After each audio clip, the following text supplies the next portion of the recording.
And we're live. Hey, everybody. Welcome back to yet another episode of The Insanity Train. Or, no, wait, that's not our name anymore, is it? That's just Nick's podcast. All right. Yeah. Hey, all you crazy sci-fi and fantasy fans. It's time for your daily dose of shenanigans over here at the Blasters and Blades podcast.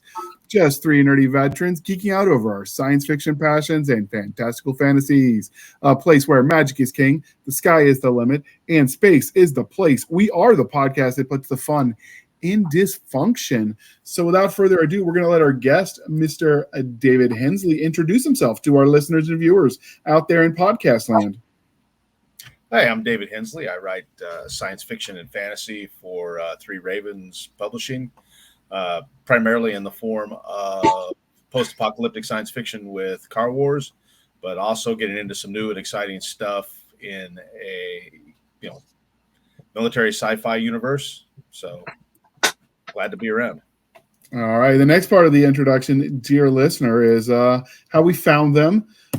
So this was one came to us through Hillbilly. So he just happened to send me some pictures and said, "You wouldn't want these to get out, would you?" And I'm like, "Oh, hell no, I wouldn't."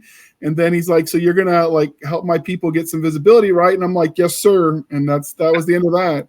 Nick, you promised you wouldn't show anybody about that weekend in Vegas. All right. You promised those pictures stayed on your phone. They did, but I didn't leave the phone in Vegas. The phone is here with me. You've been hacked, sir. You've been hacked. All right. He didn't leave me in Vegas either, so. Yeah. So the other awesome part is he's also a veteran, so he can be one of our nerdy veterans today, since Doc is temporarily AWOL. So, so Dave, what did you do in the Navy? I was an aviation structural mechanic. Originally, I rated as an AMH, which was a hydraulics specialty for the aviation structural mechanic, which is Navy mumbo jumbo for people who fix the structure of the aircraft and the hydraulics, flight controls, that kind of stuff. Did that stuff for make bird fly. Yep, basically did that for 20 years. If it's not an engine or a wire or an electronics bit, we owned it. And I worked on H-53s, which is the largest helicopter in the free world. Worked on the mighty F-14 Tomcat, and then the H-60, MH-60 Sierra Seahawk helicopter. So did you ever make cat jokes with the Tomcat, like "here, kitty, kitty, kitty," and that kind of thing? Only when nobody was watching, because they think you're weird. I was a helicopter guy when I got to the fighters, and the Navy's kind of weird about that. The various communities are kind of clannish and inbred, and so helo guys in a fighter community, they're you're kind of you're not the village idiot, but you're definitely the village outcast. Okay. It's like the 11 Charlies in our world. Those are myths. They don't really exist. I mean, I never saw one, but they kept us out in the field walking a lot. So, yay, light infantry. Yay, nothing light about us. No, not at all. Not at all. And we would be remiss if I didn't tell you that this is being recorded on the 17th. So yesterday was National Lawn Dart Day. I mean, National U.S. Army Paratrooper Day. So I hope you enjoyed it with a shot of something. Nick? Yeah, knee pain. That'll do it. I mean, jumping in and out of those Humvees on the MSRs wasn't great for your knees either. In theory, we were supposed to wear seatbelts, but after you get tangled up in that one or two times, you're like, nope. And then just take your chances. Shut up, leg. Yeah, I mean, you know what you call a paratrooper in Iraq? Leg? Yeah, because they were useless. Nobody jumped anywhere. They all rode my Strikers and in my Humvees. Yeah, well. Just putting that out there. When was the last? And the dopes on a rope? Even worse. When was the last time they did? Well, no, they actually did a combat rappel more recently than you did a paratrooper insertion. And if you want to send hate mail, send all of it to Madam Stabby at blastersbladespodcast.com. You know, I got a few ropes in Iraq. Did you guys really? Yeah. Okay. So we really should clear buildings from the top down. So gives them room to squirrel. Yeah, that makes sense. You just get to the first ledge, you pull out Mr. M67, and you just let them fly, and then everyone goes away. Their stairwells were very well designed for that. They were very considerate in making it easy for us to grenade them. Yeah. I mean, they would say it was so they didn't overheat because, desert, but I'm just saying it was a hand grenade funnel. Oh, yeah, absolutely. So the closest we came to that kind of stuff is I did a few cordons for the cordon and searches, which is very, very boring. Just remember, boys and girls, once you pull the pin, Mr. Grenade is no longer our friend. The sad part is that came from Army instructions because they thought we were idiots. To be fair, some of the Joes were. That valid. That tracks. So, I mean, like how many of our idiot friends married strippers and what was the other one? 20 to 30% interest on a car. Yeah. That's entire or some sort of Camaro. Oh, that's the Junior Sailor starter kit. Yeah. Well, you got to add the divorce and the crappy sunglasses to it too. Yeah. Oh my God. So, I mean, not all the strippers are bad. Not all of them. 99% are. Honest, Sarge, she said she loved me. She's never loved anyone before. She calls me in on Sundays because it's slow and she just wants to hang out with me, but I got to tip her and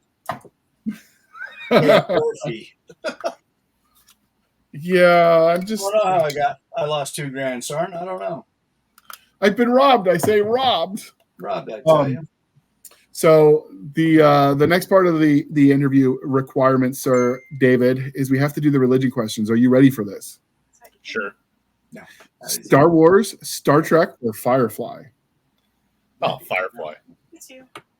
That's a solid answer. Stabby's never seen it, so we actually might have to boot her from the show. But she promised us she's gonna repent and watch it with Nick. I will.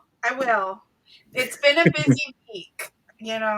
Birthday shenanigans, baseball shenanigans. They split my days off, so I'm usually not on this. You only really need to get through Firefly, though. I mean, there's not that much of it.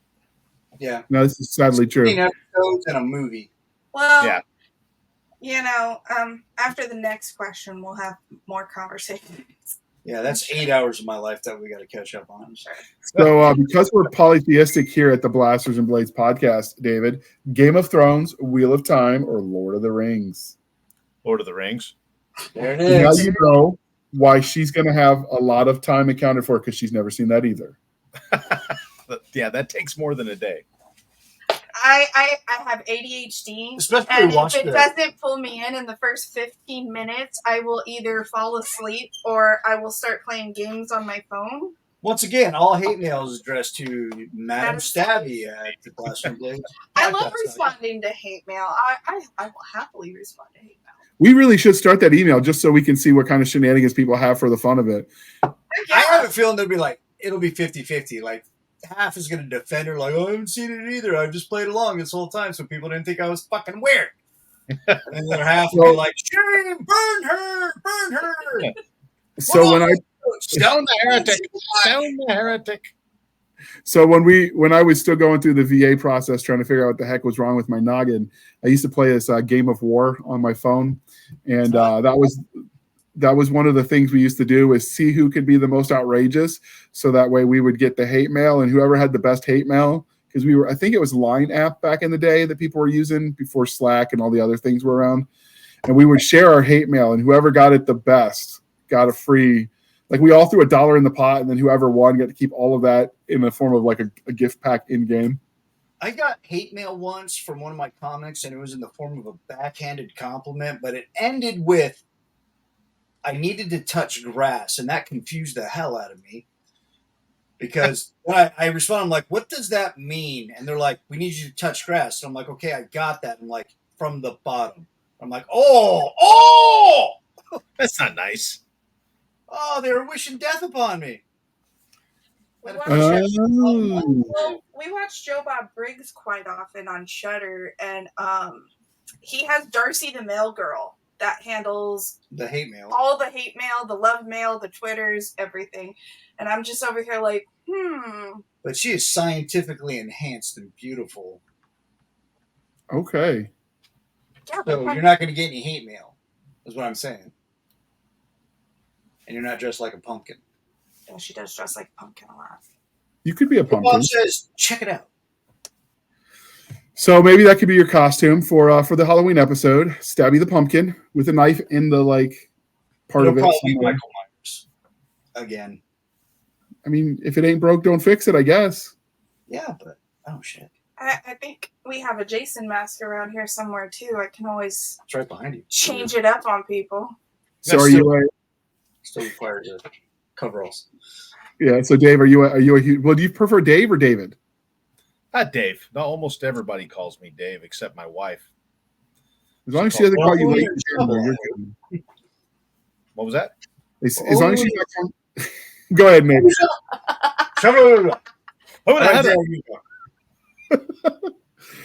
I said as long as she doesn't call you late to dinner, you're good. Pretty much. That's usually when it's the full name. Oh, or the knives come out. That's how she did it. You let your food get cold. Yeah, She's she like, called no. me. She never calls me Late Nicholas. for dinner is never good in this house. I mean, I could feel that. Food's important. So, or sometimes, since the episode of the show, it's the food. The defect is the horror. Oh, the humanity. Except for mid rats were the bomb, dude. I got the breakfast and dinner. The funny one is the memes that would show up occasionally. It's like, did you kill anybody in the war, Grandpa? And he goes, well, I was a cook in the army. Death from within. Yeah, my other favorite one was on a barracks. So when I was going through for the first invasion, we went through the old 82nd barracks at a brag that were like condemned, but they just threw the transients in there. And in the latrine, there was a sign in one of the bathrooms that said "Flush twice. It's a long way to the mess hall." And it was signed and dated from a paratrooper from 1982. Nice. Probably very accurate at that time. Probably still accurate to this day, and they probably still have Joes living in those dang barracks. What do you think's in the chili? We were there, and the psyops was winding themselves up for the invasion. So they started practicing on our barracks because they figured nobody cares about a bunch of dirty, rotten legs on Benning or Bragg. Those are two places we don't count. Really. And so after the second night of that, our first sergeant went out and got a pellet rifle and just started taking out their spotlights and then aiming for their LT. And they went somewhere else after that. Yeah, they probably went to the guys from the 101st that were there. Maybe. Those weren't very popular either. Yeah. But, 101st on 82nd post? Yeah, that's just...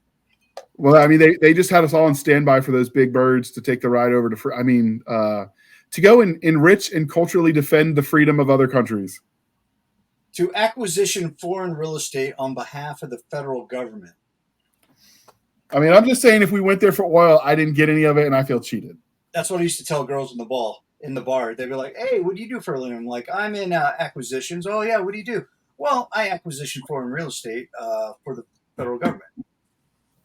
That works. Oh, wow, that's really great. I'm like, yeah, I love murders and executions. I mean, mergers and executions. Mergers and acquisitions. Shit. And then you can just chalk it up to being drunk. So, yes. But the Navy had it better. They sent you to places when you would go to port calls where you actually might want to go. Like, yeah, dude, I did 7 months in Naples, Italy. Oh, you asshole. Making $175 a day per diem. Like, were there girls at the port with tennis balls and their telephone numbers written on them that they threw on the ship? I never encountered that. I mean, it was the helicopter detachment. We were the personal helicopter for the admiral for, I think it's 6th Fleet in that neck of the woods. Oh, shit, yeah. So we had one bird, like small crew, lived in a barracks on the Capodichino there in Naples, making stupid amounts of per diem and flying like 40 hours a month tops. I remember my first time going to Naples. I was like, man, I wish I was in the Navy and be collecting per diem for this right now because it was beautiful. Yeah, it was stupid fun. I have a buddy of mine that was a boatswain. Well, I have a buddy that's a boatswain's mate, and another one was a gunner's mate. They both say that I wasn't really in the Navy. I was in the Princess Navy Cruise Lines. I'm cool so with what, man? Did you grab a bottle of wine in Naples? Because I grabbed one, and it was amazing. Yeah, I've drank it all since, but... Well, yeah. I mean, it doesn't last long. It didn't last. The bottles didn't make it back to the barracks. No, or the limoncello. Oh my God, the limoncello so much. But what I need to know is, are the trains still on time in Italy? The trains are never on time in Italy. They had a moment where they shined. That stuff. But if you want precision where you can set your time, that's the trains in Austria. Go to Germany.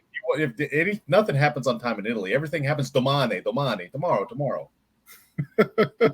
It's their version of inshallah. So those Italians killed the only man that ever made their trains run on time. Mussolini. I love a good Mussolini joke. See, this is why we don't talk history with you. You don't laugh at my jokes. Curse you. No, I Daddy, did. That dude. Yeah, I mean, when you have a bundle of sticks, I guess you can make anything run on time. Yeah. Except winning. Yeah, except, well, I mean, he didn't even win at life, so. He won at death. Yeah, he was a pretty decent cross-dresser at the end, so that counts, right? I'm Italian and I'm late to everything. Is it because you're Italian or the ADHD? She was late to our wedding, David. I was late to my wedding. How does that happen? I was late to my graduation. I was right next to her. In turn, that made me late to our Never wedding. be on time for anything. No, she's going to be late to her funeral. I mean, that's at least one acceptable time to be late. Yeah, I guess so. If you're going to be late to anything, be late to your death. Technically, I am. I wasn't supposed to live past 18, but here I am. 3 days in a row. On that note, let's dive into the deep end of all things horrific, and that isn't about you not dying. Wait, that was a horrible segue. Oh, help me out here. Or an awesome one. I thought it worked out really well. She laughed. I'll get sad for it later, though. Yeah, well, we'll just smile and nod. So first, obviously, we're here to talk about sci-fi horror or space horror or however you want to look at it. So what is it? Because you three are all super fans. So what is it about sci-fi horror as opposed to just regular horror or defect food that drags you in? Don't all go at once. Mr. Hensley you have the floor, sir. You start us off. Probably the thing that drugged me in was the original Alien movie. Like that thing, like I saw that when I was a little kid, and it scared the crap out of me. And not in the same way that like Jason or Freddy Krueger or Pinhead from friggin' Hellraiser scared me. Like Alien scared me because I didn't ever think like scary things could happen in space until I saw that film. And then from that point forward, like space was no longer like this neat, friendly place where, men went, you could boldly go where no one had gone before and cool stuff would happen. Like you could boldly go and die horribly. Yeah. There we go. Oh, yes. There's our queen, Ellen Ripley, right there. Yeah. Yeah, one of the original strong female protagonists. Written well. A well-written strong female protagonist. Yeah. Yeah, not Sue. Not some Rey Skywalker bullshit. No. Yeah, she was really well done, and that was a good use of how tech I suspect will develop when it comes to like mech and stuff, because it was basically just repurposed autoloaders and equipment for like dock workers. I could see that being feasible. Yeah, because that was really dock cool. workers That was pretty prominent in Aliens, the sequel. Yeah, that's when she really got to rock and roll with that thing. Get your hands off her, you bitch! And they're just whacking it out there on the loading deck. Probably one of my favorite scenes in all of sci-fi and horror. Ellen Ripley was great. That's crushed before Return of the Jedi came out, because I saw Aliens before Jedi.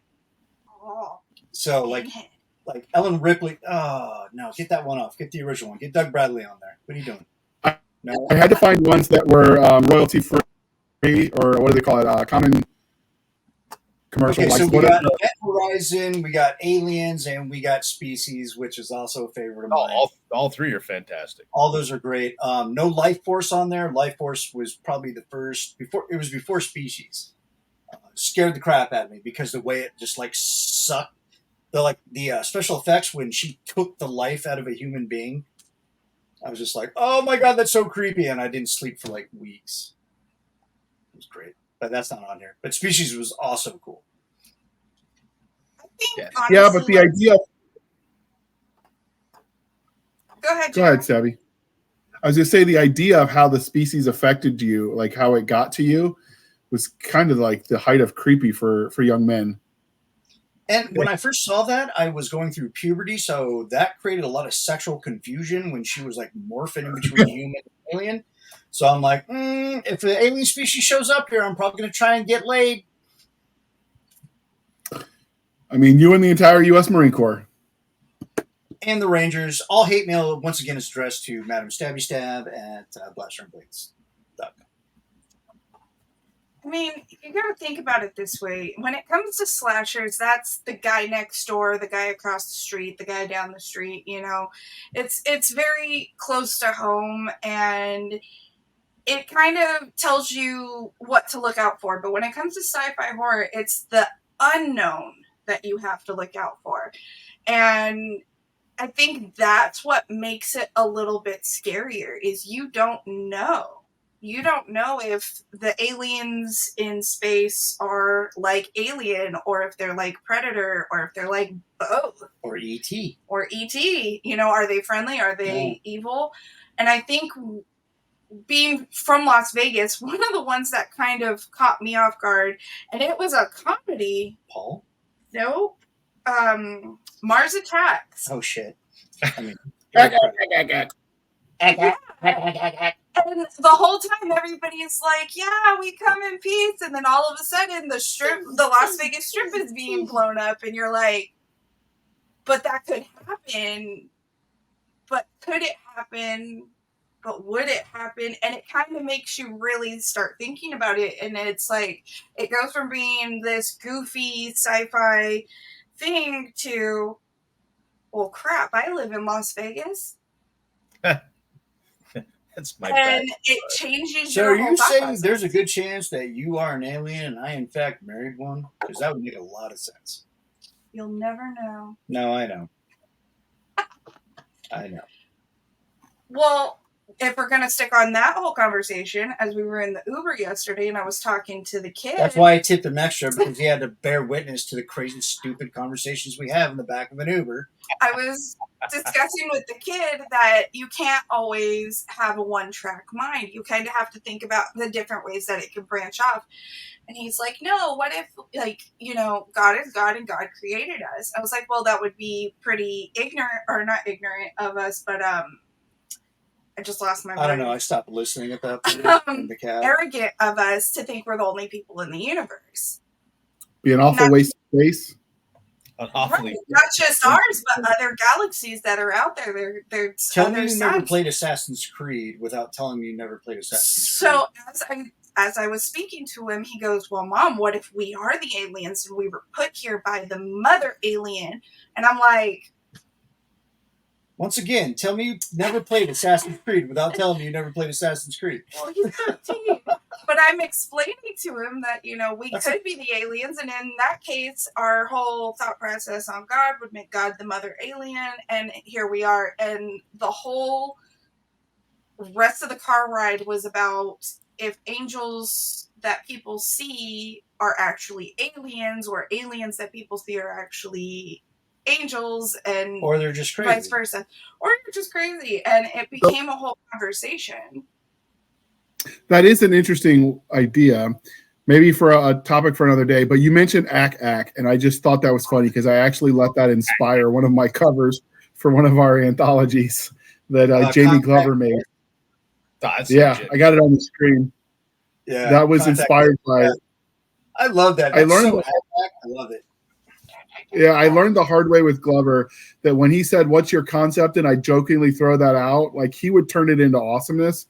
Like one of them, I was like, "What happens if Battlestar Galactica and Star Wars and Star Trek all had an illegitimate bastard love child as they made a run at the Death Star?" And he's like, "Oh, I got you, but if you get sued, it's on you." Yeah, it looked like the Enterprise with X-foils, S-foils, like X-wings. It's still a cool cover, man. Still a cool cover. Yeah, it started as a joke, but it came out so good. But so you got to be careful with artists, people. Let that be known when they've got a sense of humor. But yeah, I like this art. For the longest time, this is the background of my computer without all the writing on it. But yeah, the Ack was a very, and it feels like it's an older movie, but it's not. It was just meant to mirror that style. Behind the scenes, the cover that I'm doing for you, that head is actually the pod of the mech. Nice. Bring a little ack into the world. Well, I think the part that kind of when it comes to Mars Attacks, that kind of like triggered with all of us kids, raised in Las Vegas, is when you watch the sands go down after it gets exploded, the casino, the sands, and you're like, wait a minute, that was the actual implosion. Yeah. That's how it actually went down. Actual footage they used. Right in the fields. And they used the actual footage of it being imploded in the movie as it was being blown up. I remember seeing that movie with my dad on, I think we watched it on DVD, and I saw a slight tear leave his eye, and I'm like, Dad, what's wrong? He's like, I love the sands. Because I guess he used to win a lot of money there back in the day.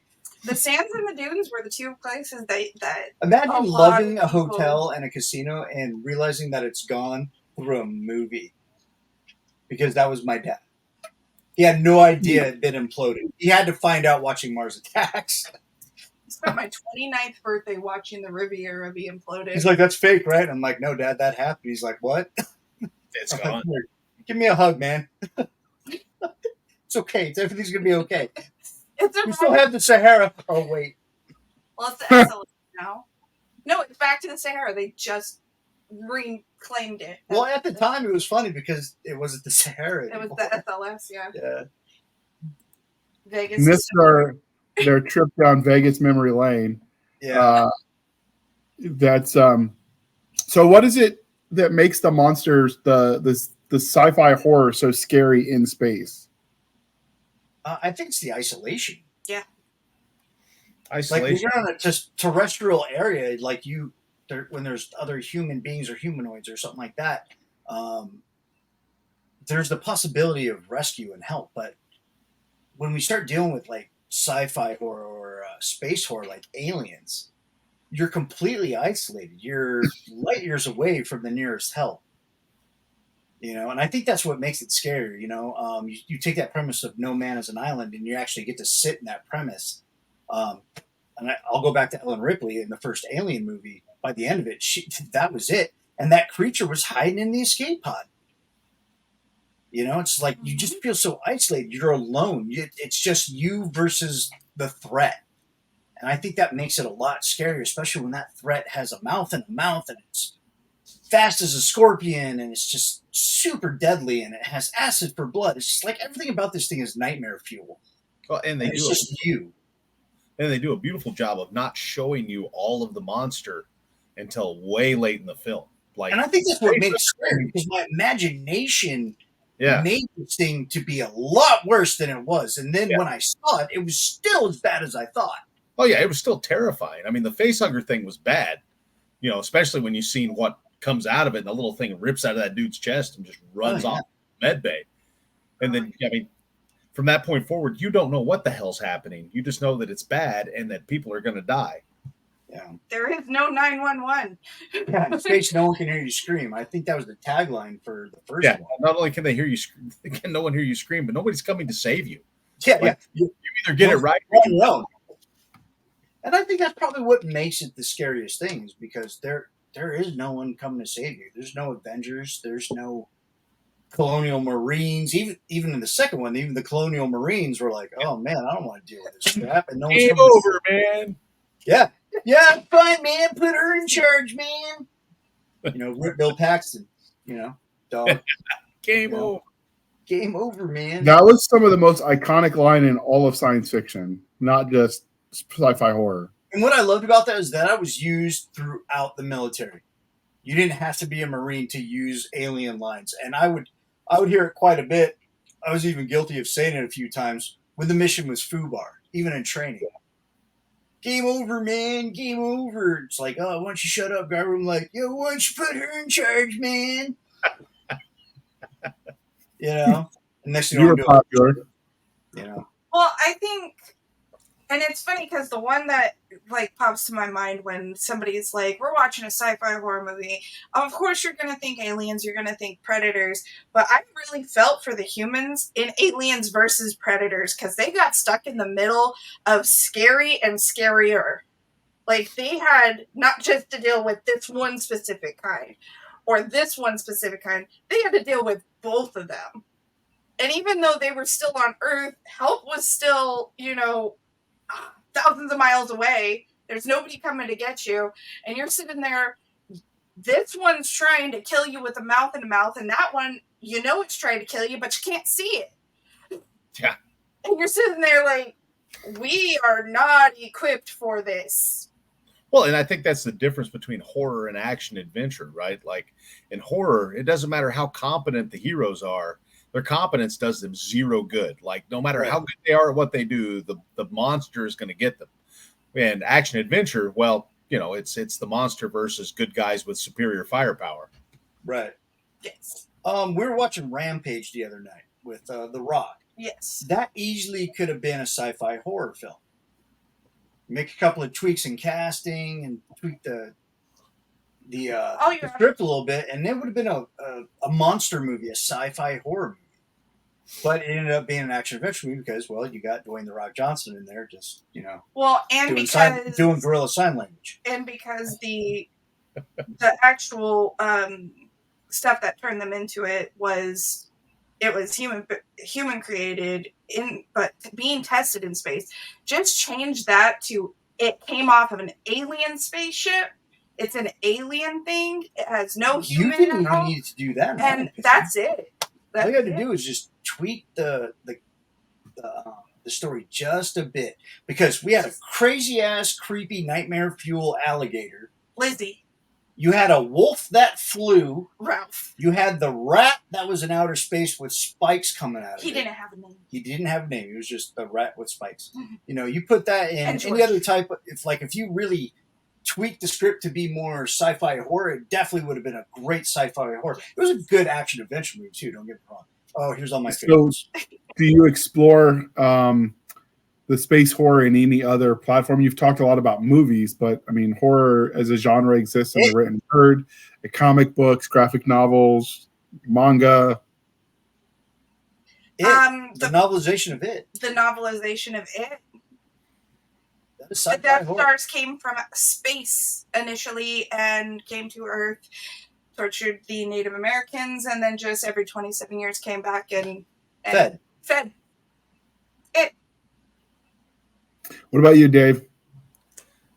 Yeah, I'm trying to scratch my head on that. Like most of my sci-fi reading hasn't been like sci-fi horror. Like it certainly fits the bill. I mean, that's totally responsible for me hating clowns because I read it when I was like 11. Me too, Dave. Me too. We all hate clowns. Like he's anyone who shows up to the house on Halloween dressed as a clown does not get a warm welcome. Yeah. No, if you pop out of the bushes dressed as a clown, I'm not responsible for what happens to you next. Yeah, like I was absolutely terrified of clowns because of that movie, or because of the book initially, and then the movie. And then I grew up to work at Circus, and I had to get to know the actual Circus clowns outside of makeup, so that way when I ran into them, I wouldn't punch them in the face. I'm trying to think. I think Dean Koontz has done a handful of things that were probably sci-fi horror, but because one of the sort of unifying themes of his work is that the good guys win, even if it costs them nearly everything. It's not quite as horror as it could be. So what makes it horror other than the fact that you're scared while you read it? I think the absence of effectiveness for the heroes. Like if you have a hero that's a cop, it doesn't matter how good he is with a firearm. It doesn't matter how skilled he is in investigation. Those skills don't really help him against the whatever the monster is. I think that's one of the hallmarks of horror, is that the hero's competence actually fails him, which helps increase the fear and dread in the viewer or the reader if it's written horror. Yeah. No, Dave, I absolutely agree with you. It's the best efforts in any other situation would probably put the good guy on top, where it just fails him or her. Yeah. Which I think it leads us back to isolation. It's like you got this person that's like Ellen Ripley, especially in Aliens. She's dealt with this threat before. She's fully competent and knowledgeable in how to defeat these people, but she's surrounded by idiots. Yeah. One lieutenant. Weird how a lieutenant gets in the way of stuff. But, she's making all the right calls, and she's ringing the warning bell, and she's hitting the buzzer, and she's telling everybody, hey, this isn't going to work, man. I've dealt with these guys before. And they're all like, no, that's cool. We're professionals. I think there's a lot of the supporting characters, and I think this is kind of important. You'll deal with a lot of arrogance or incompetence or just downright not intelligent, in the supporting cast. That makes the hero's job even harder because they're giving you all the answers to the test and you're still just screwing it up. Well, yeah, in the average horror film, the protagonists, all of the supporting characters almost always deserve to die because they're idiots. Yes, totally agree. I actually hear those deaths. I'm like, that's just stupid, Don't go in there. Oh, well, see. Go in there. Oh, that's he went in there. What an idiot. And then replay it and watch it again because I just really want to enjoy the death. Because you're a sick man, Nickel Garber. No, I think stupidity should be painful, and I think that's something we've lost in our society. No matter how many times they tell you the bottom of the pan is hot, they still reach for the bottom of the pan. We still try and protect them. Like, no, the bottom of the pan is hot. Where my parents would be like, go ahead, touch it. Touch it, see what happens. Go on, touch it. Fuck around and find out. Speaking of that, we're going to pause for a moment while we shamelessly shill for the man. What man are we shilling for this? When a strange symbol is found at a burned-down historical site, Houston arson investigator Emmy Aninzo goes to work. As mysterious and inexplicably hot fires break out across the drought-ravaged city, she finds herself digging through the ashes of history. It's a race against time to track down the serial arsonist and explain the seemingly impossible heat of the fires. As strange evidence begins to pile up, Amy wonders if the arsonist is insane, or even worse, possessed. Can Amy and her colleagues find and stop him before the entire city burns? Parsec Award-winning author Paul E. Cooley wraps ancient mythology around an eerie contemporary tale that will leave you burning for more. Gar's Inferno, a free podcast novel available from shadowpublications.com and iTunes. Some mysteries shouldn't be solved. So that was from friend of the show, Paul E. Cooley, who is also the co-host over at the Listeners of the Dead Robot Society. If you want the here's how we talk shop about writing and not here's us getting nerdy about the stuff we consume. Because let's face it, if you're writing it and creating it, you're also consuming it. Yeah. We take the hit off our own drug stash, as it were. And they told us not to do that in school. Dare taught us you never test your samples, but never get it on your own supply. That's what Dare taught me. Yeah, I don't think that was the lesson they were going for, but I mean that's sort of what we took it as. And they had the lion mascot. That was so weird. It was like a Wish version of like McGruff, the crime dog. It was. I understood why they used the lion. Leo, law enforcement officer. I get it, but I wonder how many guys that went through Leo or Dare got themselves a bong with a lion's head at the end of it. I know 5 people that had that done. They're like, oh yeah, because it's funny because we all went through Dare. And I'm like, oh. Nancy Reagan said, just say no. Zombie seances come after you, man. I think my Dare notebook is still in the garage. Okay. So the problem with that is we already are at the zombie apocalypse. If you watch people wander around, their face so deep in their smartphone they can't function. Oh, that brings up more sci-fi horror because we watched this morning The Train to Busan. Yep. Oh, go on. And that is a Korean zombie movie that the virus was fabricated as a bioweapon in a Korean lab. Uh-huh. Where have we heard this before? Change the location of the lab. What? Oh. Well, we don't get political on this show. World War Z. Yeah, World War Z. That's how it happened. That's what I was going for. Oh. I danced a little too close to the sun on modern politics. I actually was thinking about World War Z, but World War Z is actually pretty cool. The lead scientist, Mr. Fauci. Oh shit! It was Fauci. It's French. I Fauché. never played out of World War Z. I actually played the video game. I just downloaded the DLC on that because I want to go and kill all of the Zeke on the Russian sub. Yeah. Nice. I like World War I Z. like those zombies. They're very Snyder-esque. Yeah. They had a whole bunch of coke. And when we were some watching Red Bulls. Train to Busan this morning, they were jumping on top of each other to kind of make a platform to get up onto the train while the train was going. And I was like, they're very World War Z-esque. The same so the way privates that they were on would the bottom of the wire. climb themselves up the walls to get into Jerusalem. Yeah, in World War Z. It was pretty crazy. Even though it came after World War Z, it was still a very entertaining movie. I got to read a lot because it was subtitles. It was Korean. I don't speak Korean yet, so no. But it was a really good movie. I liked the ending was something else too because I've watched that one. It was one of those endings where you're like, "Oh man, I don't feel good about it." Well, it's like I'm happy, but I'm sad at the same time. It was just very. It kind of sucked the air out of it. You're like, oh, he's almost there. You got it, buddy. You reconnected with your daughter. You're getting to safety to go return him to the mother, and then there's that one dickhead that was screwing everybody over, and now you're. Oh, we were praying for him to die the whole movie. I was like, I hope a human gets him, not a zombie. When it comes to the scary element in sci-fi horror, do you guys have a favorite? You know, is it the monster, the alien, the zombie? The Portal.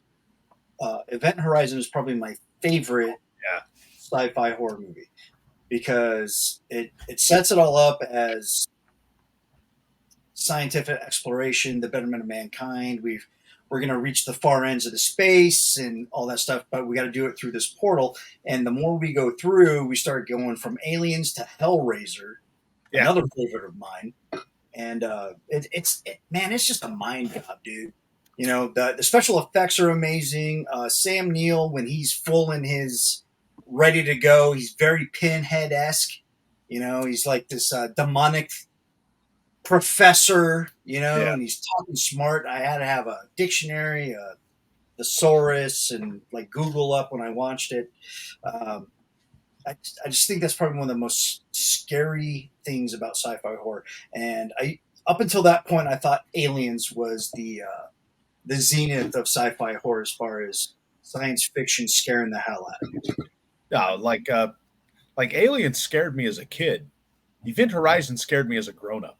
Yeah, and I think that's Event Horizon was dark. I'm right there with you, Dave. Aliens scared me as a kid.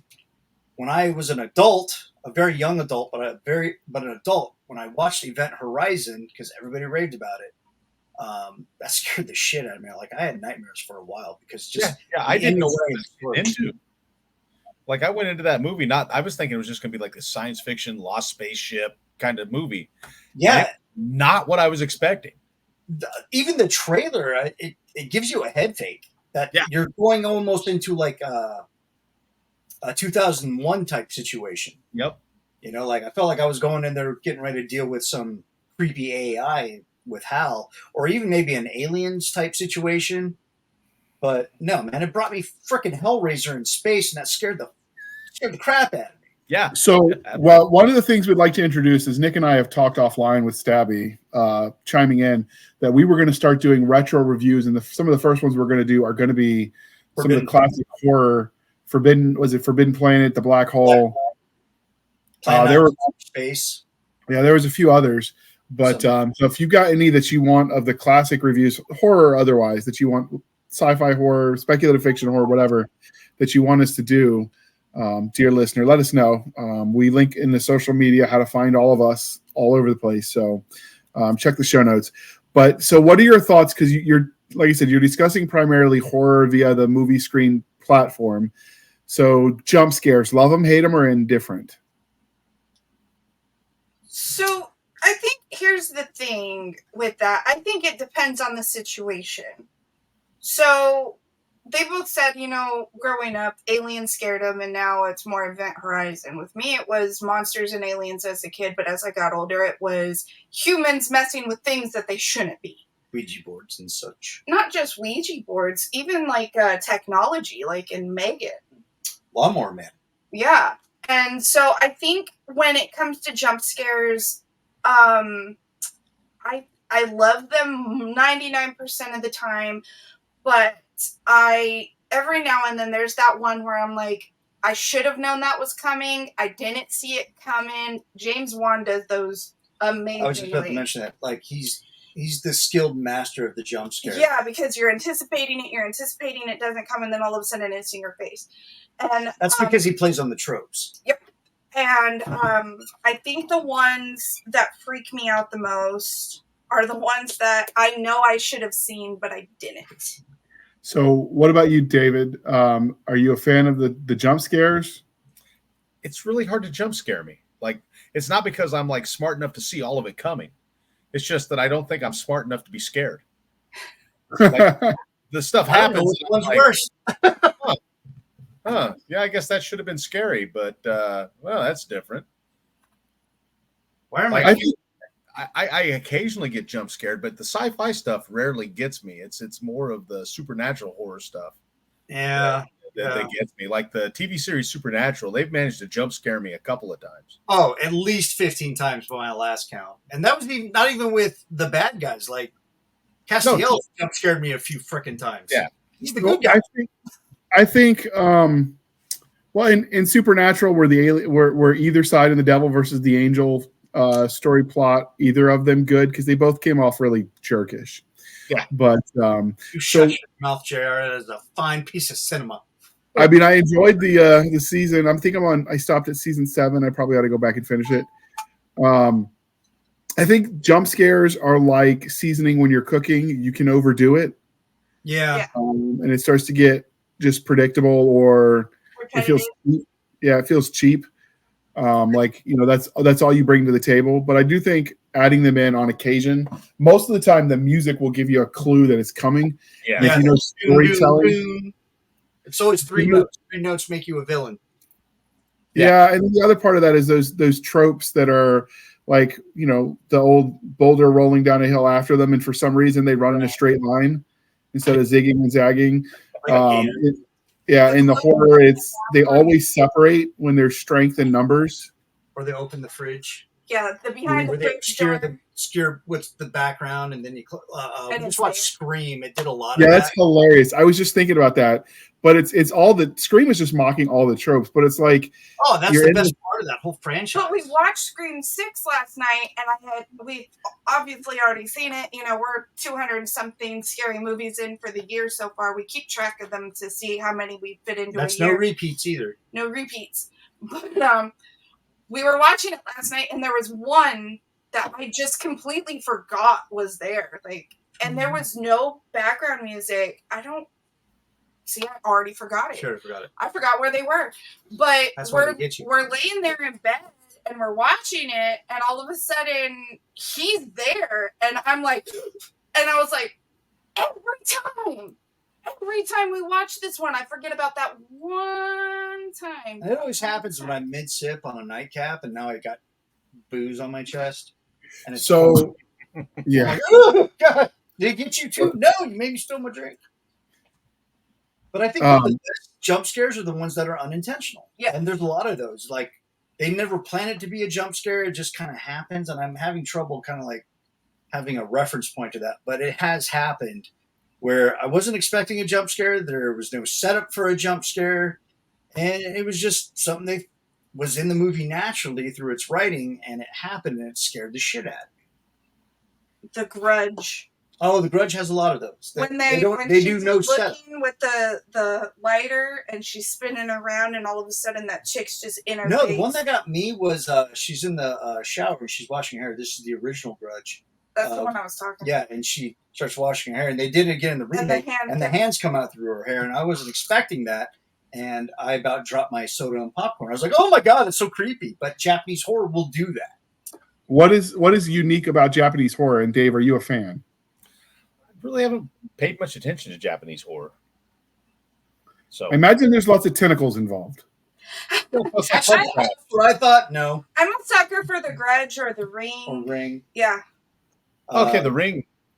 Actually, The Ring was, I don't know, it was sort of farcical. Like if it's this tiny thing covered in hair coming out of your TV screen, if you just kick it really hard, the problem goes away. Yeah, usually with TV. Or just don't watch movies when people tell you not to watch them. Yeah, just don't do the thing. Everybody's entitled to see the Dead Poet Society once, okay? Oh, Dead Poet Society was wonderful. Robin Williams at his finest. Yeah. I can honestly say that my biggest jump scare, I threw my nachos at the guy behind me at the movie theater. And I felt so bad that I was over the seat and I was trying to clean the cheese off of him and it looked really inappropriate. And he's like, ma'am, quit touching my junk. So he went to go clean himself. He came back. He actually brought me new nachos because he felt bad for me. But Who was it? It was The Hills Have Eyes. Oh, yeah, that'll do it. That first scene when you get that axe in the head. Oh, yeah. And I threw my nachos, and the poor guy behind me was covered in nachos and jalapenos. I felt so flipping bad. And my first reaction after that, other than saying sorry and trying to clean him, I spun around in my seat, and I'm like, dude, we need to see that movie. I thought we were still in the previews. We need to see that movie. That is going to be awesome.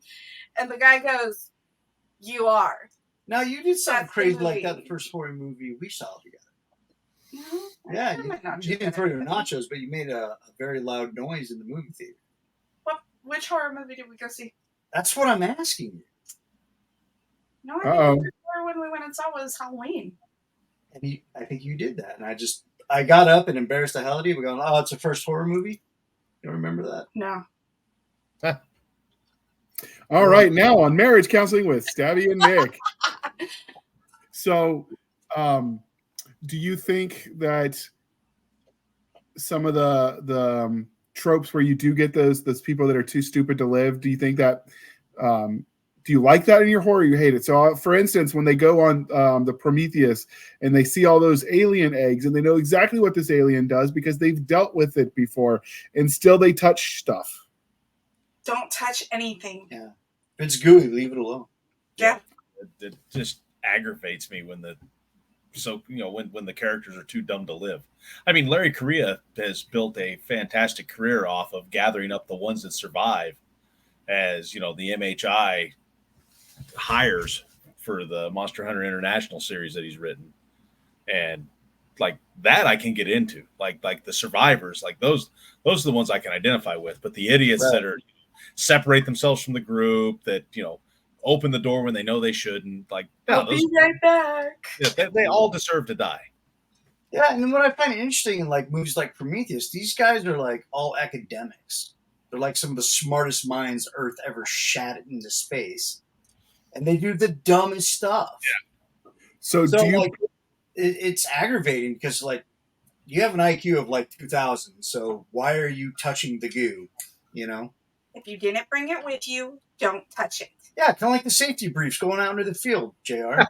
Yeah. You hump it in, hump it out. Don't mess with the wildlife. Boom. How's that not the same safety brief to a space crew on an alien planet? Yeah. So let's ask this then. Do you find it scarier when it's an open world for the setting for the horror where they can go anywhere, or when it's a confined space like a spaceship or locked in a building or something like that? I'm going to say both because I'm agoraphobic and I'm claustrophobic. I don't like people, and usually when you go in open spaces, it's awfully peoply out there. Claustrophobia, aliens. Another reason it scared the hell out of me because it was all confined space. They were on those little shafts and shit. Yeah. And I'm like, oh, my heart's pumping. I'm like, I don't like that. So I think it's a little bit of both. I think what scares me more is the more confined space because you don't have anywhere to maneuver or position and set up a defense. If it says do not enter, do not enter. Yeah, the confined space is definitely the worst because there's just no way to get away from a freaking killing machine in a tight quarters. Yeah, it's just going to get you. And I think that's in all horror movies, not just sci-fi horror. Being in a spaceship, that would suck, But take the same scenario and put it in a cave, just as freaky. Oh, The Descent scares the shit out of me. I hate that movie. I mean, I love it, but I hate it at the same time.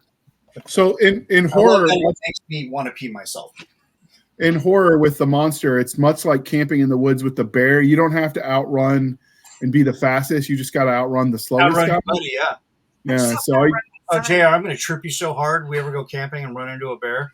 You got to outrun the bear. Just got to outrun you. I don't have to outrun the bear. I just got to outrun my buddy. It'll Yeah. be a Tushy memorial, though. He He died died. the bear.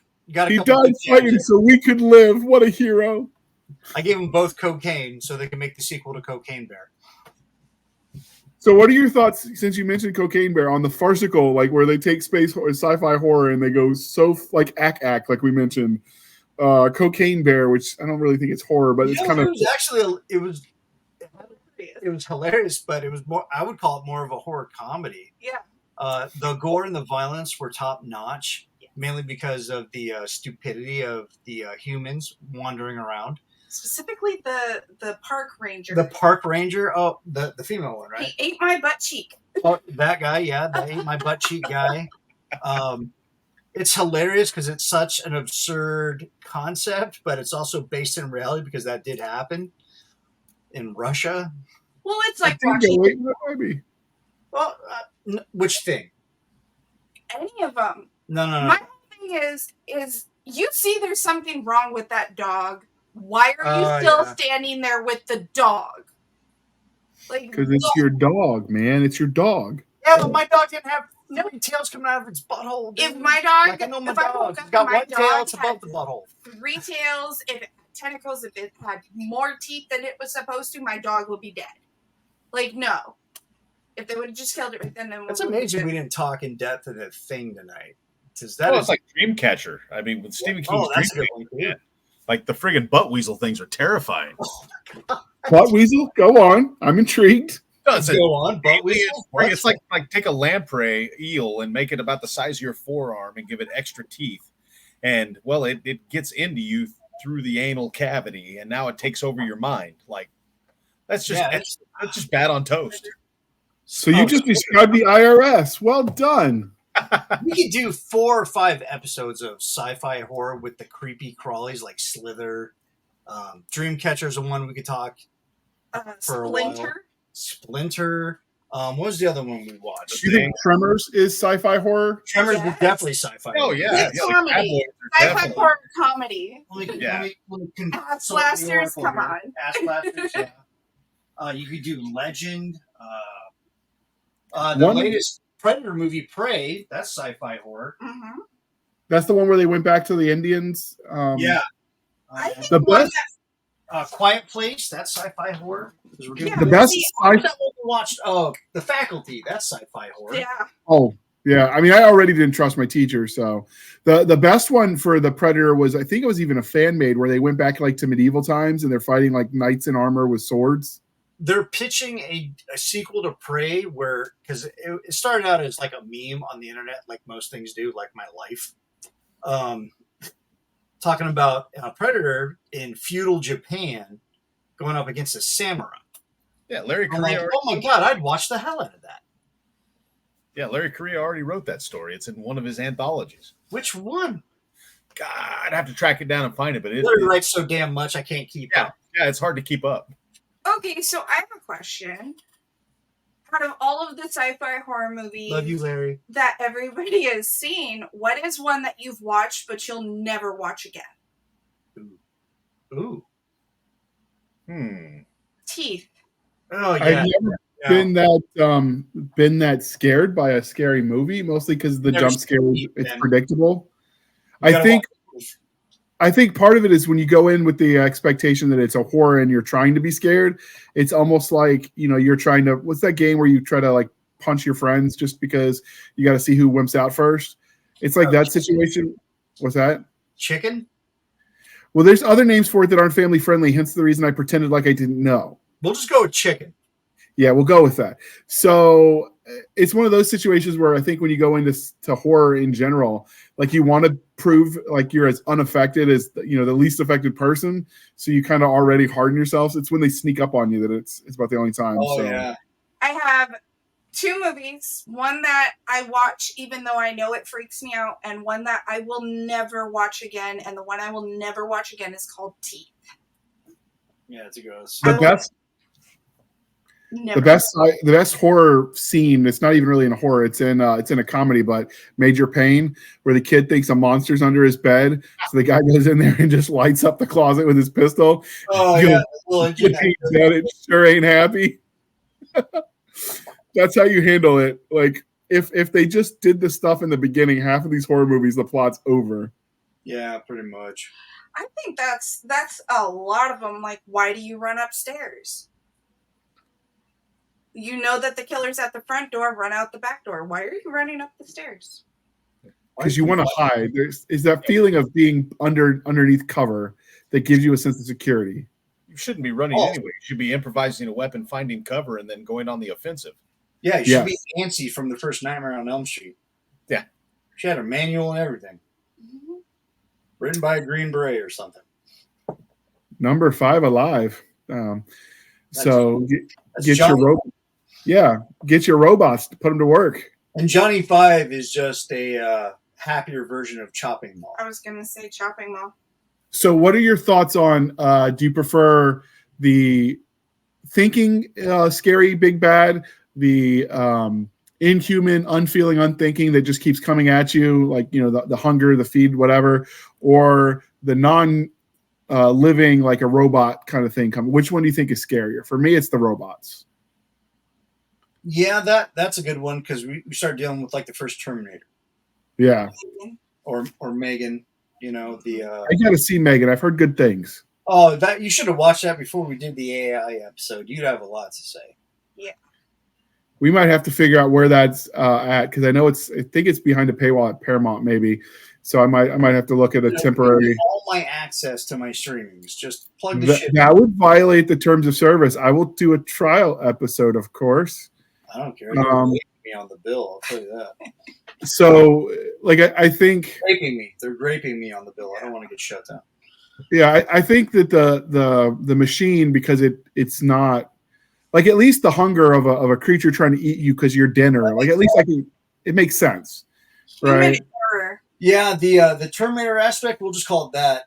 It has no animus. It has no morality. It has no integrity. It has programming, cold hard data. And that makes it scarier. I think it does too. And Terminator did scare the crap out of me as a kid. And a line that I still use to this day when someone tries to hurt me is from Kyle Reese in that movie. It's like, Terminators don't feel pain, I do. Even though I'm not reacting to the pain because I've trained my body to do it through years of abuse in the Army. Oh, I almost felt something there. Maybe I'm still human. I'll give him that line just because I think it's a cool dead-ass hero line to say. It's probably one of my favorite lines of all sci-fi. Terminators don't feel pain, I do. And I thought that made Kyle like the most Billy badass of any sci-fi character I've ever watched to that point. I think human error is more scary. When we start messing with things that we're not supposed to be messing with. Yeah. So Jurassic Park. Oh yeah, Jurassic Park. When they start messing with AI, iRobot, or has anybody seen Splice? Yep. And then you have Splice is all human here. Well, we just watched Deep Blue Sea the other day, where they were enlarging the sharks' brains so that they could get this certain stuff, but the sharks got too smart for them. Yeah, I don't have for sharks. So there's some good ones that we've talked about in the back end, where they found specimens that were preserved well enough in Siberia, now that some of the permafrost is melting back and moving different places, where they're like, oh, we're going to revive this insert crazy spooky creature that's been dead for a millennia. It's 2023. I say let it happen. Let's go.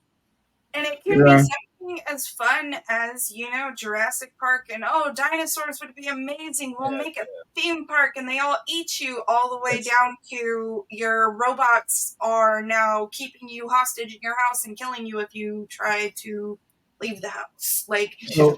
Before we let David answer that question, there is some pretty good sci-fi horror that's free on DUST's YouTube channel. Like, we're not sponsored by them. I just love their stuff, so I shill for it. But they have some. Yeah, so they have one. They had one where a guy programs AI drones. In theory, it was supposed to take out the bad guys, and then the government started using it to take out anybody that was the opposition. That, like, oh, you said bad thing about president.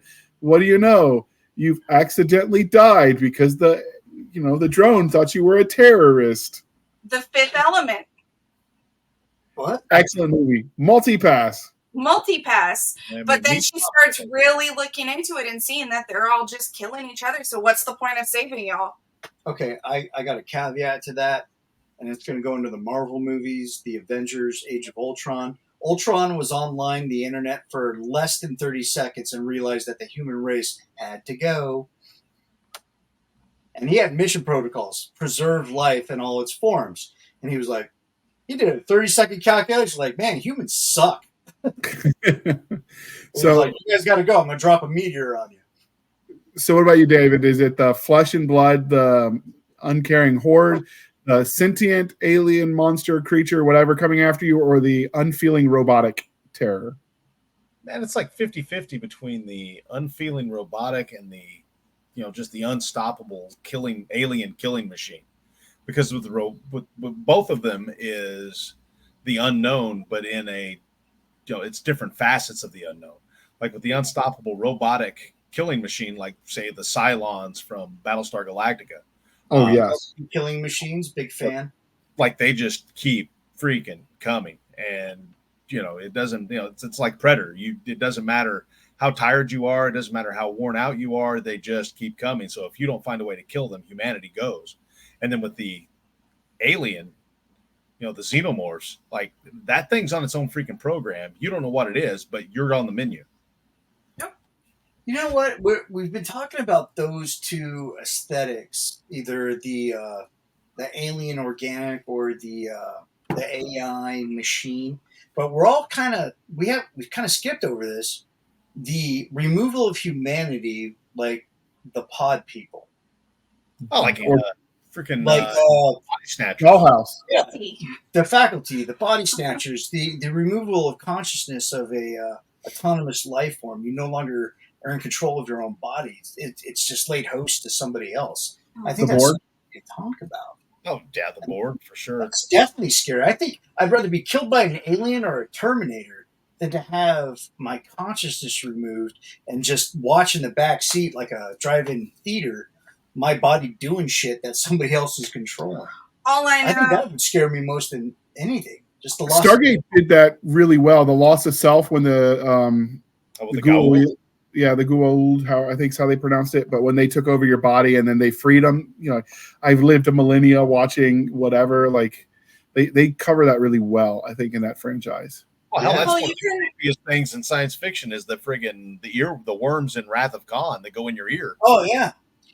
They did the same thing in the faculty. They put the little worms in their ears, and it looked like they died. And then all of a sudden, they're all standing in the sprinklers trying to turn everybody, starting with the football coach and just continuing on. Yeah, and the little Betty from Alabama. The little Betty from Alabama was the queen. Yeah, I was like, she's adorable. No way, she's the bad guy. I do love that the homemade narcotics was what took him out. That was fun. I mean, that's what some high school kids are. But then there's the other side of things that nobody's touching on is movies like The Reanimator or Tammy and the T-Rex, where you brought up, man, that's a deep dive, baby. I'm proud of you. Tammy and the frickin' T-Rex? If my body is dying, but my consciousness is not, and I don't get put in a T-Rex, I'm going to be mad. First of all, I'm ashamed that I've watched that movie.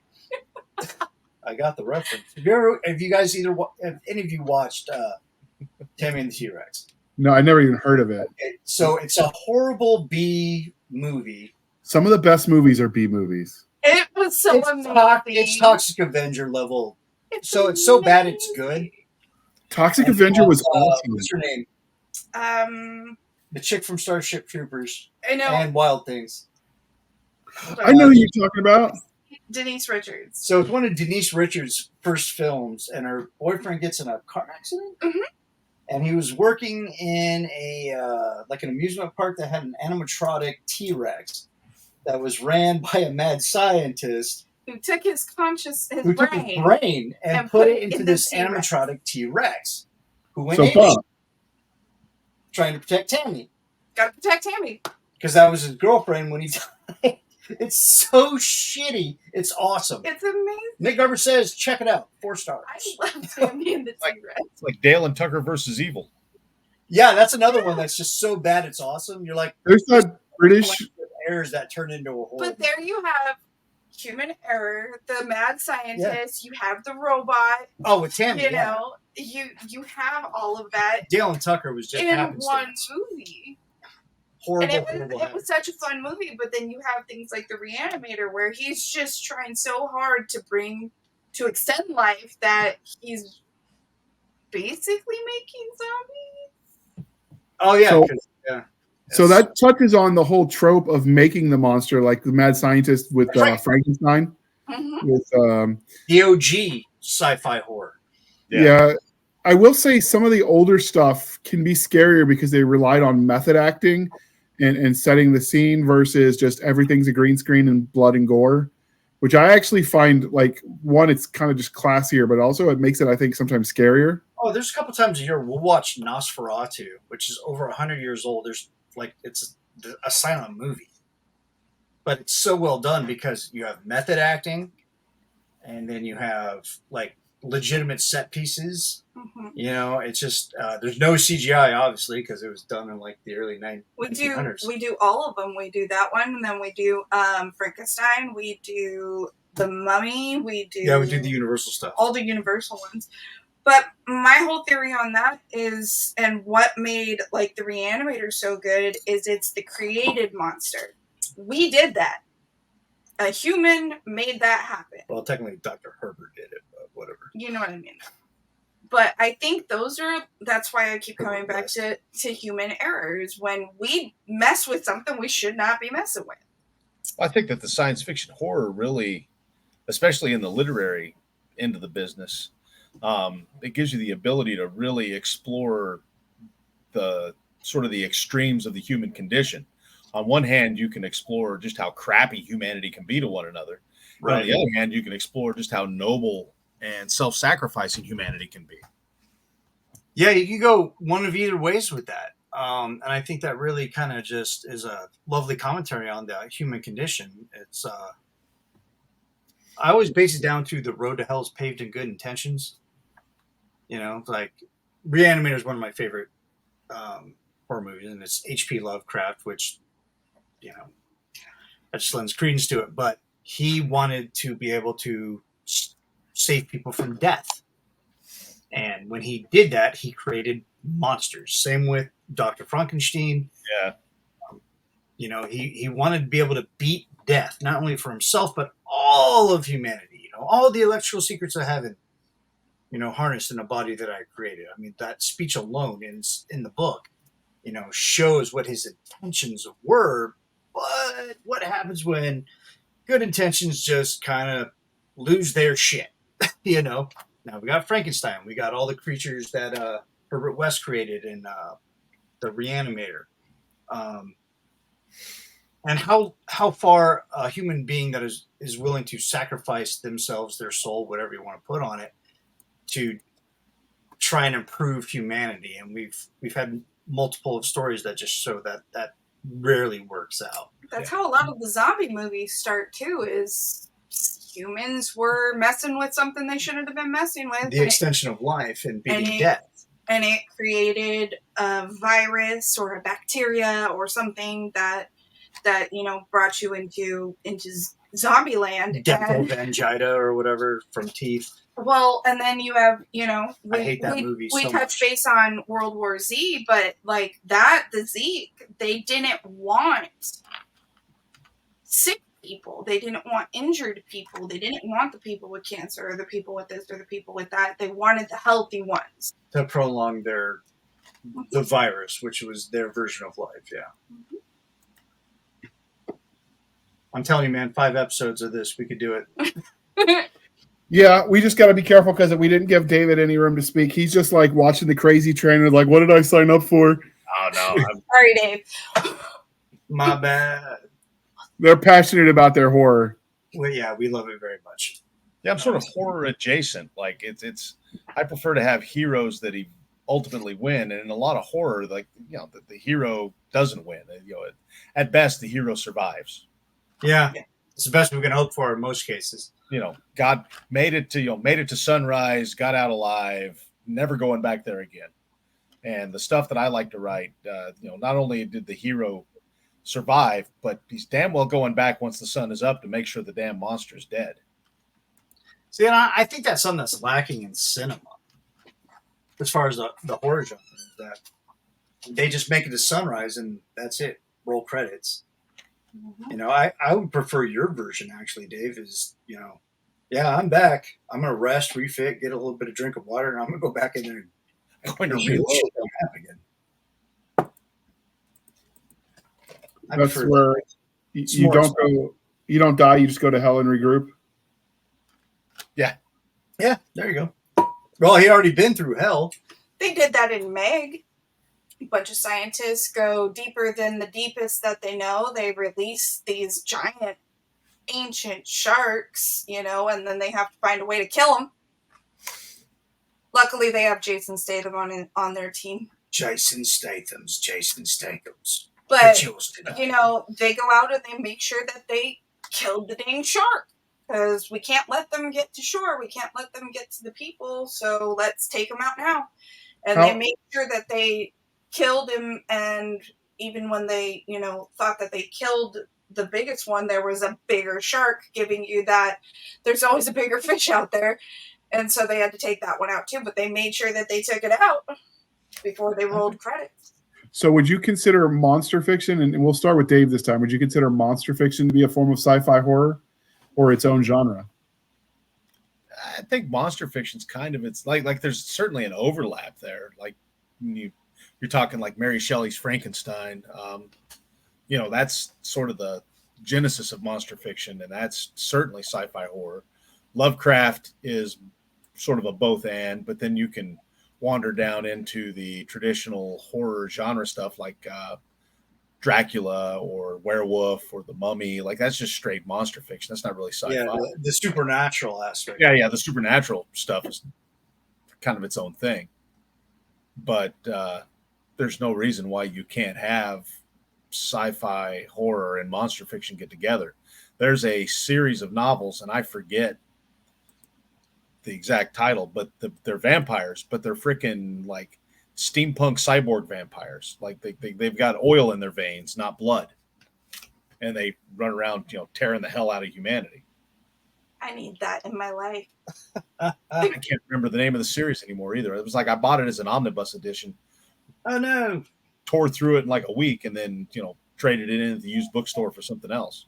So my favorite example of how that can work is I don't know if any of you guys, I'm a huge dinosaur nut. So did any of you guys watch the TV series that came on in both Canada version and then the British version called Primeval?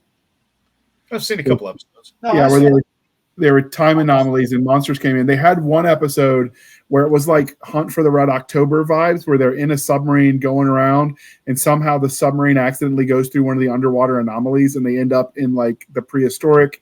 And now the submarine, and I don't remember if it was a Russian submarine, but if it wasn't, they missed an opportunity. But they're in the submarine, like basically having a submarine duel, but it's with like Megalodon shark or something. And that creature was scary. And then once you realize the big scary one you thought was the bad guy, holy crap, it just got eaten by something even bigger. And now, oh my goodness, now that's going to try to eat me. I think a good example of horror becoming sci-fi and kind of going hand in hand together is Jason X. Ooh. You have a slasher that wakes up in space, completely rebuilt by nanos. No, I mean that came later. And now he's just out there in space killing people in space. So, I mean, that kind of brings horror into the sci-fi, like a slasher into the sci-fi, not so much monster, but it just definitely gave it a different aspect. Okay. So as we come up with some closing thoughts, because we're coming at an hour and 20, and we always go longer once I start closing. For some reason, we still get 20 minutes more. But is there a favorite, like if you're going to, I haven't watched a lot of horror. I didn't really have much interest in it until you started bugging me about watching all the things. So we're going to start with David. and then we're going to go to you, Stabby and Nick. But if you were going to recommend someone to get into the genre of sci-fi horror, where would you tell them to start, Dave? I'd definitely have them start with the Alien franchise. I mean, if there was a one movie, like if they were only going to watch one movie ever and make a decision whether to get into sci-fi horror, I'd probably point them towards Event Horizon. And then if they liked it, steer them to the Alien franchise. But yeah, if it was a one and done, Event Horizon. Okay. What about you, Stabby? Since you're the guest, quasi guest host, you might be hired. Nick and I haven't had our conference call yet. I mean, HR might be a nightmare because apparently you're supposed to not do the things married people do with your employees. I don't know how that's going to work, but dude, you are HR. I know. I don't know. I got to find like the way to CYA. This is the way you do it in the NCO Academy. Well, if she complains, I'll divorce her, I guess. No, you won't. There's no divorce in this marriage. So we'll just hire Dave as the senior HR at double my salary, and then we can blame him when it all goes wrong. I don't like how y'all plotting on me. If I had to get somebody into sci-fi horror, I think it would be Aliens is what got me started. So, like, book-wise, it was it, but movie-wise, it was Aliens, and then I found Predators, and I kind of just grew from there. But I mean, I was already watching slashers before that, so it was kind of a natural, path into it. But yeah, I think if I was going to tell somebody, hey, you need to watch this movie, and then let me know if you still don't like sci-fi, it would be Aliens and Predators, one of those two, because they're just they suck you in. Like, you want to know what's going to happen next. I can't watch one without going, come on, let's watch the next one. So, Dave, you put in the side chat that you found what the novel you mentioned was called. You want to tell us that real quick? Yeah, it's called The Clockwork Vampire Chronicles by Andy Remick. Okay. It shows up as three novels in one: Kel's Legend, Soul Stealers, and Vampire Warlords. And great titles. It's legit good. Those are great titles. So I guess because Nick's going to have a long-winded answer, because you've watched and read more of it, okay? So what can I say? I came across the horror genre when the Blair Witch Project was all big, and it was all about the shaky camera that just made you want to puke because the filming was so craptastic. It wasn't even scary. It was just like, I'm so dizzy now, I want to like puke, and I haven't even had a drink yet. Yeah, found it makes me want to vomit. Yeah, and so from that, I'm like, I don't really like this whole horror thing. And then I watched some of the Scream franchises, and I watched the Spaceballs, where they had that scene where the thing crawls out of his stomach. There was it's Spaceport. And I started thinking, well, what is all the references? Because everyone's laughing at scenes I didn't get. So I'm like, well, what are these movies that caused them to laugh at the interpretation on Spaceballs? And that was sort of my gateway. I guess Mel Brooks was my dealer. There's nothing wrong with that. So that's what led me in.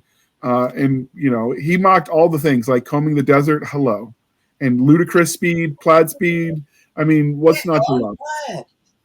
The best scene that I've seen in the Army, at least memed the most, is where everyone's named asshole. Yeah.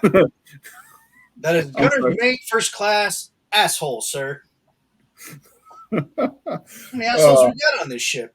What? It's a great scene. Actually, did it make you want to enlist in the Navy, David? Is that what got you? You watch Spaceballs? No. Top Gun and geometry is what got me. I didn't want to go to geometry, so I ended up taking the ASVAB to get out of going to geometry class. And I saw Top Gun when I was in like 5th grade. So like those two things are what that steered me into the Navy. Okay. All right. Now we've got 20 minutes slotted on the clock, Nick. Where are you recommending for people if you want to point them into sci-fi horror? Okay, this is where I go a little bit more classic horror. Not saying I don't disagree with what Dave and Stabby said. Those are all great starting points. But Invasions of the Body Snatcher with Donald Sutherland. Big fan of that one. Who's the one that I had? The Stuff. That's another good one I like. Such a good movie. Kill the Clowns from Outer Space. Well, yeah, I guess Killer Clowns from Outer Space is pretty good too. They wrapped everybody up in cotton candy. But for a gateway into, like, before we start getting into Aliens and 2001, A Space Odyssey, which is also, I consider that space horror, even though it was not meant to be. I don't think. I think it was more meant to be more of a cautionary tale by Kubrick. Invasions of the Body Snatchers. The loss of self and self-autonomy, I think, is scarier than anything else as an external threat, like an alien trying to kill me or a robot trying to kill me. So I have to go with that one. What was that one where the robot threw the basketball through that lady's face? Oh, Deadly Friend with Christy Swanson, one of my favorite crushes. Was she related to Ron? Say again? Was she related to Ron Swanson? No, this is pre-Ron Swanson. I'll never Okay, forget He that. had a mustache when this came out. I'll never forget that scene. Christy Swanson, she was in Ferris Bueller's Day Off. Mhm. She had a bit role there. She was Buffy the Vampire Slayer. The movie or the TV series? Movie. She was Buffy with Paul Rubens, who, rest in peace, Paul. Mhm. Yeah, great movie. Deadly Friend, that's a good one. And that's also goes in as that movie also scared the crap out of me. I watched way too many scary movies before 10. Dude, you'll never be more scared of a basketball flying towards your face after you watch that movie. What they should have done was PE was never the same. They should have reprogrammed her to be a major league pitcher. That's what she should have done. Because that was at least a 100 miles an hour pitch. Dude. And that was a softball pitch, too. She didn't even, overhand it. It was just, whew! She would have done great for the University of Arizona. Good to know. Good to know. All right. So with that being said, dear listener, as you listen to this, and we'll tell you where you can find everybody in just a second, what would you recommend for a first timer to get into? Put it in the comment section wherever you're listening. Share this with a friend. Get them going. Join the discussion. We can always do more because, I mean, if we let Nick and Stabby, this would become the speculative fictional horror podcast. But apparently some of those already exist. So we're going to stay broader, and we'll be like the scattergun and just go all the directions. Sorry, not sorry. I mean, it is what it is. And it's been suggested that we do some live reaction walkthroughs. Like, where was that one that we used to watch, Mystery Theater 3000, I think it was? Oh, I love that so much. Yeah, we could do something like that, but we've got to talk to our legal department, which means we actually have to find a legal department that works for free to find out where we stand if we did something like that with terms of service. That lives in my garage that's a paralegal. Does that work? I mean, just because your dog goes to the law office to get petted doesn't mean you actually. Are you sure? I don't know what to say based on legality, but yeah, sure. He wears a dog collar. And we are a family-friendly show, so we're going to move on. So with that being said, do you guys ever do? So Nick, do you and Stabby? I know you've got your own YouTube channel for Apogee Comics and Nick Garber Art. Do you guys ever do like live reactions to horror as you're watching it over there? No, because with Apogee, the brand is comics, so we stick with comics. Okay. We have thought, based on your suggestion, the retro reviews, which was going to be Nick's retro reviews, but I guess I'll bring my lovely wife into it. So we'll do you could do the retro reviews for comics over there, and then the just generic retro reviews here, and you could do the Nick Garber's Art House where you draw your comics as you talk about stuff. Yeah, but we are mostly an audio type entertainment, so not everybody watches the YouTube. So I don't know if I should still do that or. Well, we'll figure that out. We because of the recommendation for the cyberpunk vampires. Now I want to do cyborg steampunk. Wow, that's a tongue twister. It'd be kind of cool to talk to some steampunk people because there is some good stuff out there in steampunk, and they got the cool outfits. All the monocles and stuff. People that we've had on this show for cyberpunk that we could bring on. Yeah. Bring in Molly. Yeah, we could do cyberpunk again, but I was thinking more steampunk. Where they do the corsets and the monocles and the weird gadgets and corsets are so uncomfortable. Bring me my Molly. There's ships and oversized handguns. Yeah, the dirigibles. So that could be an episode. Speaking of episodes, if there are any topics, dear listener, you want us to wax poetic on, or not so poetic, we don't judge, like drop a comment, because we're just having fun getting nerdy about stuff, which means every topic we talk about, there's always room for more.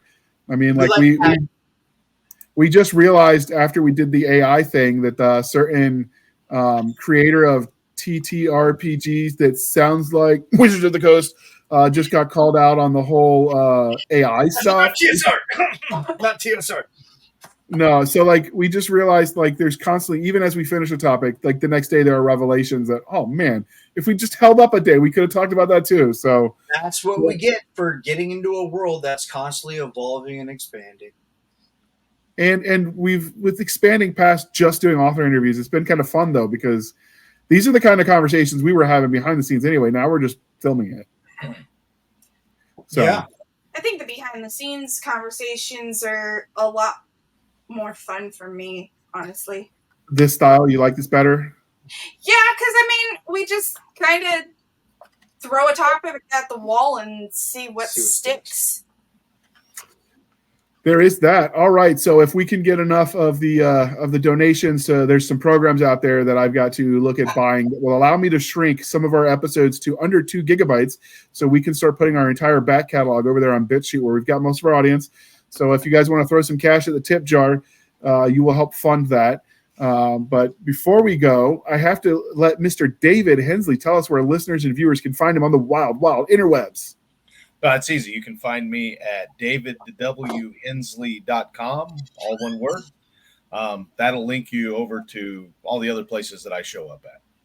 And outstanding. sign up for my email newsletter, because I've got like 7 subscribers and most of them are just my friends. So, So I will say, don't show up to his house unannounced, because Hillbilly's like, oh, he's living in your neighborhood, just go visit him. And I had 3 brothers, but you notice I said had, like, who put the Claymore in the garden gnome, right? Claymore garden gnome, that was just evil. I expect that from Nick, so I did not expect that from a sailor. No, you just doing a secret knock, man. Yeah, well, if I'd known the secret knock, maybe my brothers would still be alive. But I'm just saying, garden gnome, really, sir? No, yeah, armed garden gnomes are the wave of the future. True. I mean, was that Tannerite, or did you actually liberate some claymores? Because I mean, I'd have more respect if it wasn't just Tannerite. Well, I'll never really a magician never reveals his tricks. You don't tell the secrets. Ah, okay. And if the FBI is listening, he's totally talking about in a video game. And if it's the IRS, well, apparently they shoot each other more than they shoot you, so you're good. Yeah, I just saw that news article. What the hell? Yeah. If you're wondering what we're talking about, apparently an IRS agent on a training exercise at the gun range somehow managed to off his buddy. Yeah. I don't understand how any of that happens. There were so many failures along the way. If they just would have listened and not gave him guns, that would. Don't give the paper pushers weapons. Yeah. CPAs with guns, next level horror. I laughed. The toaster laughed. I shut the toaster. All right. So that's how. Yeah, Decepticons. So that is how you can find Mr. David, and you can find us, dear listener, on our Linktree, where we link to all the things at Linktree, linktr.ee/Blasters and Blades podcast. Again, Linktree/Blasters and Blades podcast. We link to all the things, including our BitChute, our Rumble, our Twitter, which is at SF_fantasy_show. SF_fantasy_show. You can email us at blastersandbladepodcast@gmail.com. That is the real one. Although now I think we really ought to start the hate mail email and just like forward that to Stabby so she can just have fun. Because why not, right? Life's short. I have a good time with it. I mean, the brand might not, but I love replying to hate mail. Yeah, but could you imagine what happens when you respond and then it's really like a troll and he runs and tells his dad who works for the FBI, and then they show up at Nick's house and he's got to explain to him that they need to just man up. And it just, I can see it immediately. Well, then it's FBI. Then it turned into a battle of the badge, whatever. Yeah. That already happened in North Carolina, where the drug buyer and the drug seller were both cops from different departments. Yeah. And they showed up to arrest each other in North Carolina. It's that Spider-Man meme of 3 Spider-Mans pointing at each other. Yeah. No, you're the bad guy. You can find us on Facebook where all the shenanigans happen at facebook.com/groups/Blasters and Blades Podcast. Again, /groups/Blasters and Blades Podcast. We have a Facebook page that's full of gobbledygook, so just click the link on or on the link tree already, and you can find us. Be sure to hit the like, subscribe button. And last but not least, we do have our website at anchor.fm/blasters and blades. Again, anchor.fm/blasters-and-blades, where for as little as 99 cents a month, you can help pay for Stabby's horror subscription on Shudder.com, or you could buy us the program that will help us shrink the videos, and we will add all of the back catalog over to BitChute.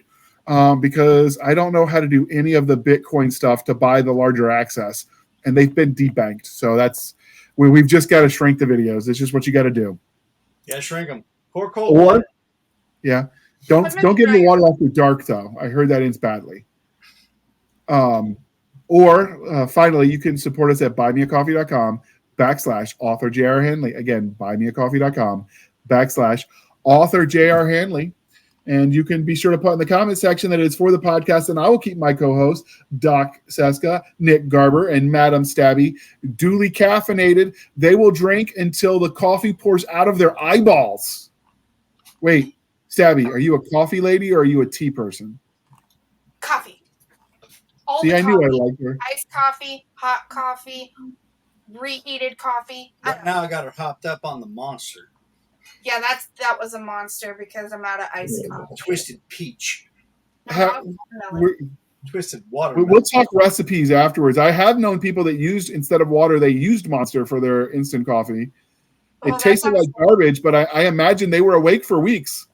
You can see sounds and hear colors. It's I don't awesome. think that would help the heart very much. Well, you have ADHD, so you're just as likely to get put to sleep by the caffeine as being perked up. You know what? I gotta stop drinking the Monsters during the podcast because I'm like yawning through my nostrils to not yawn out loud, and it makes my face look real weird. It has the adverse effect as on normal people. Yeah, it's like that for TBI too. So I can drink a cup of coffee and I'm like, okay, I'm ready for bed. Yeah, it's warm and soothing. But anyway, yep. Thank you for spending some of your precious time with us. For Nick Garber and Doc Cisca, well, I can talk today.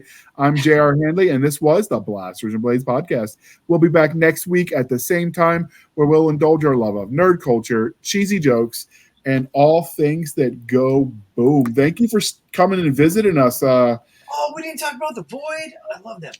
We've got another episode to come back for, so thank you for coming and visiting, Dave. Yeah, it was a good time.